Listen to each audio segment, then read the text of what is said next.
오늘 함께 은혜 나누실 말씀 창세기 30장 1절로 3절의 말씀입니다. 창세기 30장 1절로 3절의 말씀 우리 다 같이 한 목소리로 합독하시겠습니다. 라헬이 자기가 야곱에게서 아들을 낳지 못함을 보고 그의 언니를 시기하여 야곱에게 이르되 내게 자식을 낳게 하라. 그렇지 아니하면 내가 죽겠노라. 야곱이 라헬에게 성을 내어 이르되 그대를 임신하지 못하게 하시는 이는 하나님이시니 내가 하나님을 대신하겠느냐. 라헬이 이르되 내 여종 비라에게로 들어가라. 그가 아들을 낳아 내 무릎에 두리니 그러면 나도 그로 말미암아 자식을 얻겠노라 하고. 아멘. 오늘 함께 봉독한 창세기 30장 1절로 3절의 말씀을 가지고 마음을 다스려야 합니다 라는 제목으로 함께 말씀의 은혜를 나누겠습니다. 우리 옛말에 사공이 많으면 배가 산으로 간다는 말이 있습니다. 또 비슷한 뜻을 찾아보니까 가지 많은 나무에 바람 잘 날 없다는 말도 있더라고요. 조금 더 찾아봤습니다. 다른 나라에도 비슷한 말들이 있더라고요. 여러 말들이 있는데 대표적인 게 요리사가 둘이면 국이 짜진답니다. 또 의사가 많으면 통증이 많대요. 때려보고 찌르고 검사하느냐고. 오늘 이 속담을 보면서 오늘 말씀에 적용을 해보면, 전에도 한번 말씀을 드렸지만 집에 아내가 둘이면 바람 잘 날이 없고, 또 오늘 말씀을 보면 집에 아내가 넷이 되면 전쟁이 납니다. 레아가 야곱의 사랑을 얻지 못한 대신 하나님의 위로를 얻었죠. 그래서 자녀를 얻었습니다. 문제는 전에는 문제가 안 됐었는데 레아가 자식을 낳고 난 다음부터 라헬에게 문제가 생긴 거예요. 야곱의 사랑을 받았던 라헬입니다. 근데 자녀가 없어요. 언니는 연거푸 4명의 아들을 줄줄이 낳았는데 자신은 아이를 낳지를 못합니다. 우리 권사님들 옛날 옛적 생각을 해보시면 이게 어떤 의미인지 금방 이해가 되실 거예요. 우리나라는 딸을 낳는 건 소용이 없잖아요. 아들을 낳아야 돼요.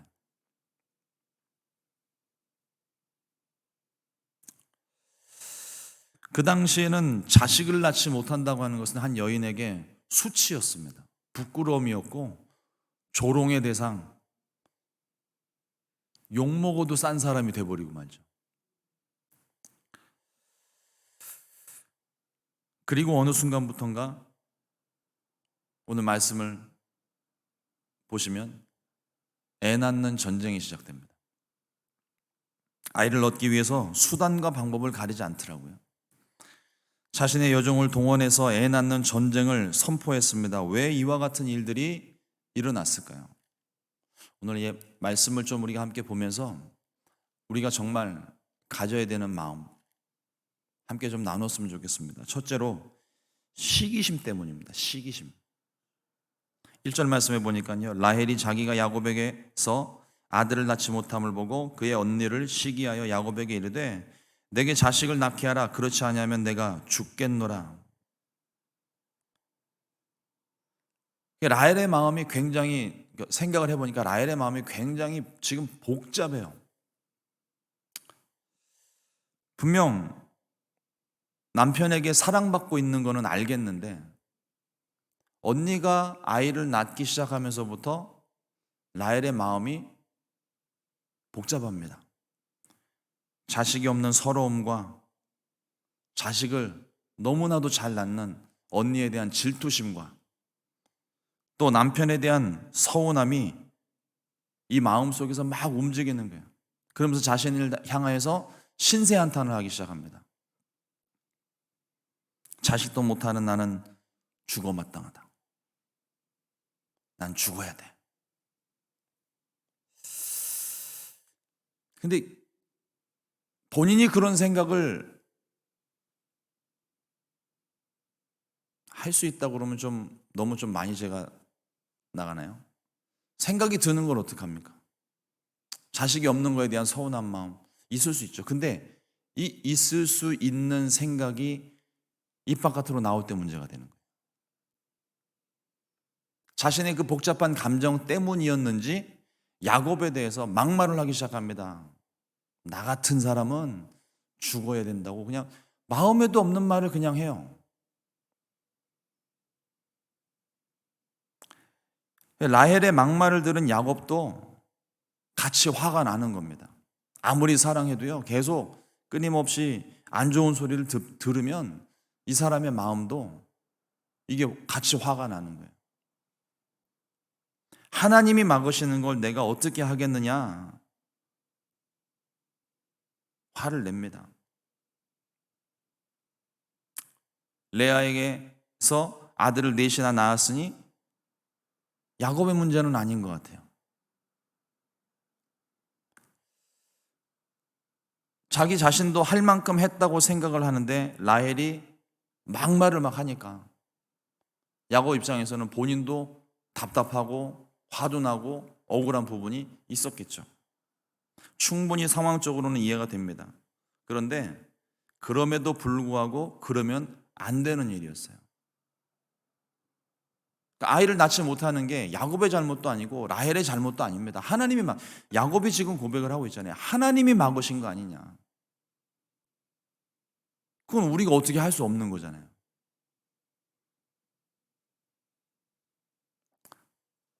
라헬을 사랑하면 그걸로 끝입니까?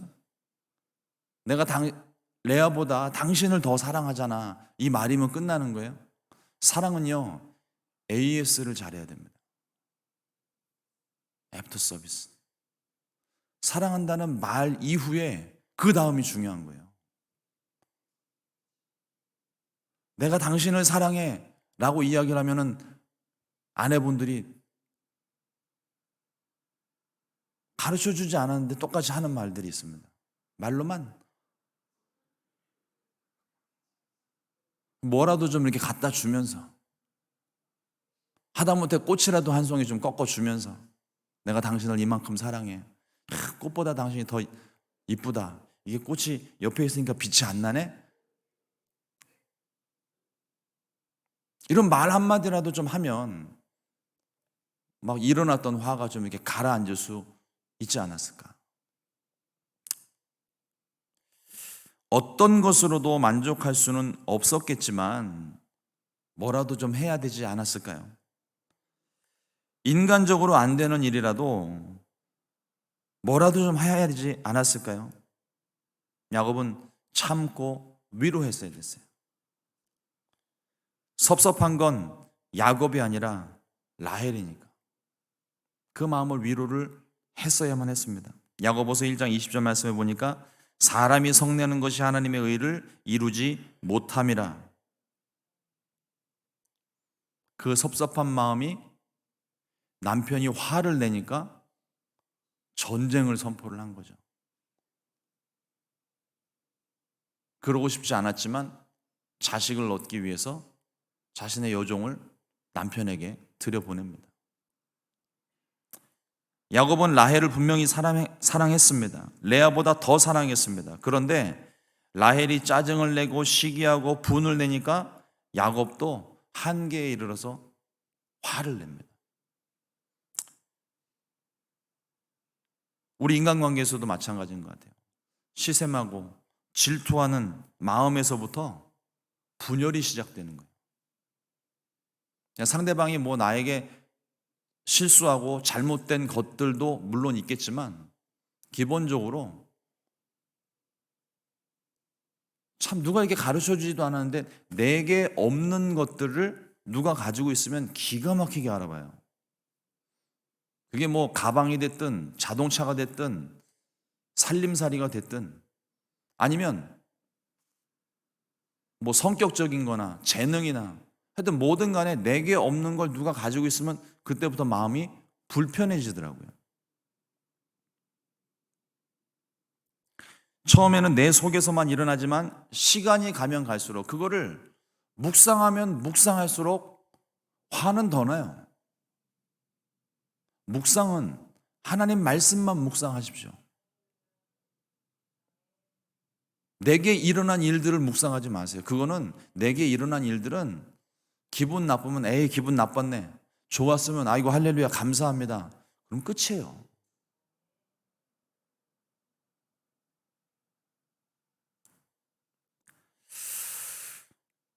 생각이 지배를 받으면 그것이 말로 나옵니다. 행동으로 나타나요. 그러므로 우리 마음과 생각을 잘 다스려야 할 줄로 믿습니다. 잠언서 4장 23절 말씀에 모든 지킬 만한 것 중에 더욱 내 마음을 지키라 생명의 근원이 이에서 남이니라. 마음을 지킬 뿐만 아니라 환경에도 영향받지 말고 다른 사람들이 뭐라 해도 영향받지 마시고 영의 생명이 강건하게 되시기를 주님의 이름으로 축원을 드립니다. 둘째로 경쟁의식 때문입니다. 라헬은 수단과 방법을 가리지 않고 여종을 야곱에게 보내서 아들을 낳으려고 했습니다. 내가 안 되니까 다른 방법을 동원한 거예요. 라헬의 여종 비라에게서 단과 납달리가 태어났습니다. 이 이름의 뜻을 보니까 단은 판결하다라는 뜻이고요. 납달리는 경쟁에서 이겼다는 뜻입니다. 레아가 경쟁하듯 애를 낳은 것도 아닌데 라헬이 스스로 그 의미 부여를 하는 거예요. 그러니까 이 마음속에 시기심과 분노가 있으니까 내 입장에서만 생각을 하는 거거든요. 근데 이것은 하나님의 방법도 아니었고 이건 하나님의 뜻도 아니에요. 하나님이 시켜서 여종을 들여보낸 것도 아니죠.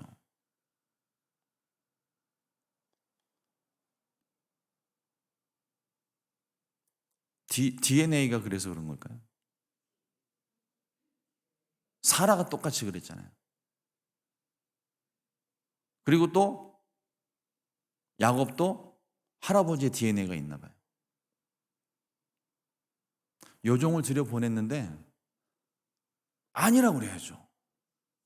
이건 하나님의 방법이 아니라고 얘기를 해야죠. 아무 꺼리낌 없이 들어가서 아이를 낳습니다.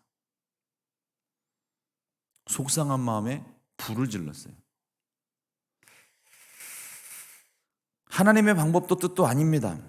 단지 레아를 의식했던 라헬의 대리 만족이었을 뿐이에요. 여기서 끝이 나지 않습니다. 라헬이 수단과 방법을 가리지 않자 가만히 있던 레아도 갑자기 수단과 방법을 가리지 않기 시작했어요. 똑같은 방법으로 여종 실바를 통해서 갓과 아셀을 낳았습니다. 갓은 행운이라는 뜻이고 또 혹은 복되도다의 뜻이 있고 아셀은 행복, 기쁨이라는 뜻을 가집니다. 라헬은 레아를 이기기 위해서 여종을 이용했고 이에 질세라 레아도 여종을 이용했습니다. 결국 경쟁의식이 발동을 한 거예요. 더 사랑받고 싶은, 내가 자녀가 더 많다는.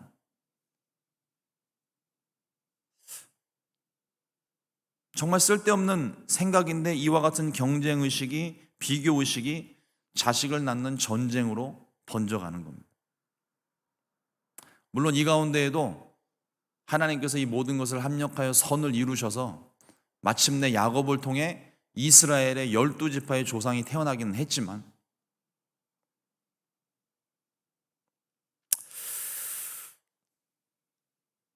어제 새벽에 말씀 나누었던 것처럼 송명희 시인의 나라는 찬양이 시가 있습니다. 찬양으로도 아주 유명한 찬양인데 그 가사에 있는 것처럼 나에게 없는 그 무엇, 그런데 그 무엇을 남들이 가지고 있다면 그저 내 마음 가운데는 세상에 대한 원망과 불평이 일어날 수밖에 없어요. 그런데 송명희 시인은 남들이 가지지 못한 내 것을 발견했어요. 그리고 그것에 대해서 하나님께 감사와 찬양을 올려드린 겁니다. 어제 제가 드라이버 라이센서 교체하고 번호판을 바꾸기 위해서 DMV를 갔었어요. 하루 종일 걸리더라고요. 예약을 하고 갔는데도 하루 종일 걸려요. 결과적으로 말씀을 드리자면 면허증은 바꿨어요. 면허증은 바꿨는데 번호판은 못 바꿨어요. 짧은 영어가 서로 의사소통이 안 되니까 나는 아라고 얘기를 하는데 쟤는 하고 듣더라고요. 얘기가 안 되니까 내지 않아도 될 것 같은 엄청난 세금을 내라고 저한테 이렇게 들이밀길래 잠깐만 그러고 돌려받았고 제가 찢어버렸습니다.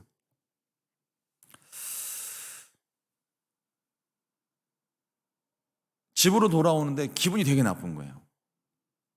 첫 번째로는 영어가 안 돼서 기분이 나쁘고, 두 번째로는 그러니까 하려고 했던 일이 원하는 대로 되지 않으니까 기분이 나쁜 거예요. 막 기분이 나빠가지고서 영향을 받기 시작하는데 막 기분이 막 이렇게 다운이 되고 화도 나고 낙심도 되고. 사실 어제가 텍사스 뭐죠 그거? 레지스트레이션 리뉴얼 마지막 날이었거든요. 그러니까 그거를 했었어야 일이 깔끔하게 정리가 되는 건데 그게 안 되니까 막 신경질 나고 막 그러더라고요. 차 타고 오는 내도록 이게 됐어야 되는데 다시 지금이라도 가서 다시 한번 부딪혀 볼까. 근데 그때 하나님께서 제 마음 가운데 주셨던 생각이, 요한아, 면허증은 했잖아.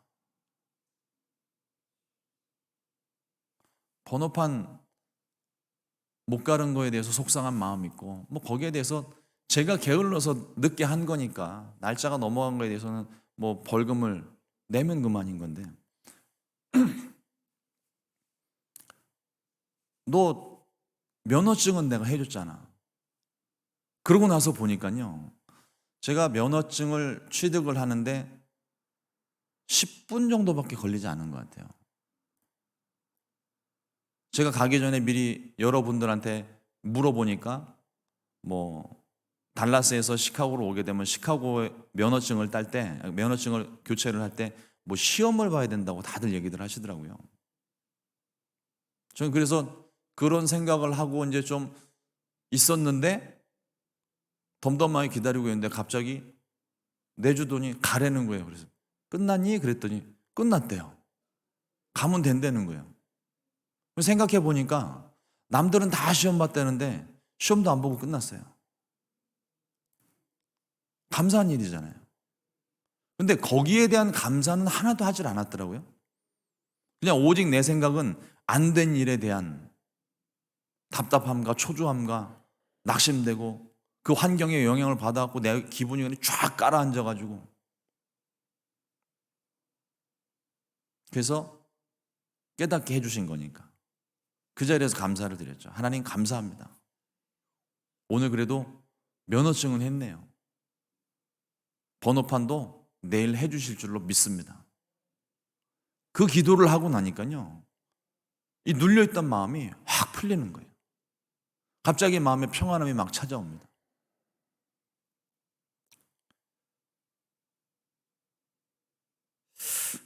가만히 보니까 해결되지 않은 것 때문에 기분이 나빠했더라고요. 해결되지 않은 것으로 불평하지 말고 해결된 것으로 감사해야 됩니다. 내게 사람들이요 참 그래요. 앞서도 말씀을 드렸지만 가지지 않은 것에 대해서 너무 관심이 많아요. 없는 걸 어떻게 해요? 근데 우리 시선을 돌려서 이게 가지지 않은 것, 남들이 가졌는데 나는 없는 것에 대한 집중을 하게 되면 내 마음이 막 분노가 일어납니다. 화가 나고 자꾸 비교하고 경쟁하고. 그러나 그들이 갖지 못한 내 것을 찾으면 마음이 편안한 거예요. 이제 반대로 그 사람이 초조해지겠죠. 하나님은 저와 여러분들을 공장에서 찍어내지 똑같이 만들지 않으셨습니다. 근데 우리는 자꾸만 똑같아지려고 그래요. 네가 가졌으면 나도 가져야 되고, 내가 가지고 있는 거 그 사람은 갖고 싶어 하고. 하나님은 저와 여러분들을요, 어느 누구도 똑같이 만들지를 않으셨어요. 심지어는 쌍둥이들조차도 달라요. 성품과 생각하는 것과 마음이 하나도 같은 게 없어요. 내게 허락하신 것, 그것으로 인하여 우리는 기뻐하고 감사해야 될 줄로 믿습니다.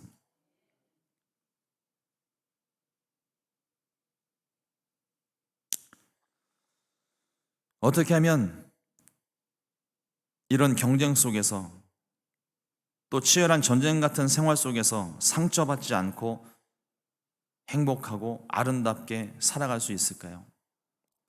베드로전서 4장 8절 말씀입니다. 무엇보다도 뜨겁게 서로 사랑할지니 사랑은 허다한 죄를 덮느니라. 교회가 기본적으로 가지고 있는 사랑의 힘인데, 이걸 놓치지 않게 되기를 주님의 이름으로 축원합니다. 우리가 그 사랑 때문에 지금 여기 앉아 있는 거잖아요. 이 사랑이 아니었다면 우리 중에 어느 누구도 여기 있을 수가 없습니다. 주님이 우리에게 그 사랑을 가르쳐 주셨습니다. 자신을 죽이려고 하는 자들을 위해 예수님은 하나님께 용서를 구했고, 스스로 하나님과 같이 되려고 하나님을 배반했던 모든 사람들을 위해 예수님은 십자가에서 죽으셨습니다. 요한복음 13장 1절 말씀에 세상에 있는 자기 사람들을 사랑하시되 끝까지 사랑하시니라. 이 말씀을 보시면요, 지금 세상에 있는 자기 사람들을 사랑하시되 끝까지 사랑하시니라, 이 말씀 속에 누가 포함이 되어 있냐면 가룟 유다가 포함되어 있어요. 가서 너희 할 일을 하라. 그 말씀을 하시면서도 주님은 그 주님의 뜻이 이루어져야 되기 때문에 말씀은 하셨음에도 하나님은 가룟 유다가 마음을 바꾸기를 기다리셨어요. 그 가룟 유다가 접니다. 그게 우리예요. 하나님의 뜻이 무엇인지 아는데, 그리고 나를 얼마나 사랑하시는지 아는데, 나는 오늘도 내 일을 하기 위해서 주님 앞에서 뒤돌아서 나와요.